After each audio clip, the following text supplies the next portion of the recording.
sakufika kule ndawo esifike kuyo. Ewe bana kwethu, uzama ukuthi uMoses mkhulu uThixo ungokubongwa. Ewe bana kwethu, xa uthe wema wajonga emva wakhangela izinto, indlela akuthwele ngayo uThixo kweli xesha kwade kwazokufika ngoku, ngubani obesazi mphulaphuli oba uThixo angakuthwala bezingaswelekanga izinto ebezokunokunqumla ubomi endleleni? Wala uThixo. Ewe bana kwethu, sanduluka. Awumadoda, xa sinduluka ngonyaka uqala lo nyaka, ngubani obesazoba sakufika kule ndawo? Ewe, kukhona ntlango imnyama neyoyikekayo. Wangubani kulo nyaka unayo intlango aphumele kuyo eyoyikekayo, ebengazo kokuba uyakuphumela kulo ntlango, kodwa inceba namandla kaThixo saphumela kulo ntlango. Ewe bana kwethu, nalo ntlango besihamba ngendlela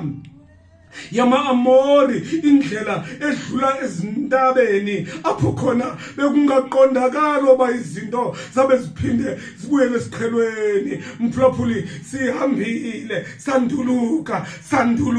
Ewe kona akukho bani osidlayo ngokufikelela kule ndawo, kuba akukho namnye ofike apha ngaphandle kwenxeba lendlela. Amanye ngameva agqobhoze ngaphezulu. Ewe bana kwethu, njalo abanye baphulukene nabantwana, abanye ngabazali, abanye zizihlobo ezisenyongweni. Ewe bana kwethu, yonke lento idalwe luhambo lwendlela. Kunjalo kakade le mini kuyalilwa, ngomso kuyahlekwa, bunjalo ubomi. Ewe bana kwethu, namhlanje sizokuphulula amanxeba athi libala ngeza ngomso mkhulu uThixo. uMoses zimahlele esimahleleyo, kodwa ngoku ewe bana kwethu ume phambi kwabo abantwana bakaIsrayeli ngelithi, khangela indlela obuyihamba, khangela indlela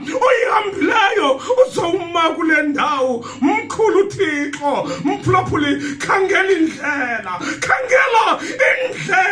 osuka kuyo, yaziwa nguwe intlango obuphumela kuyo. Khangela indlela wandule ukuthi mkhulu uThixo. Ewe bana kwethu, akakugcinile kwathi kwaba ngoku ngenceba nothando lwakhe unjalo uThixo kakade. Ewe bana kwethu, sanduluka ngendlela. Ewe bana kwethu,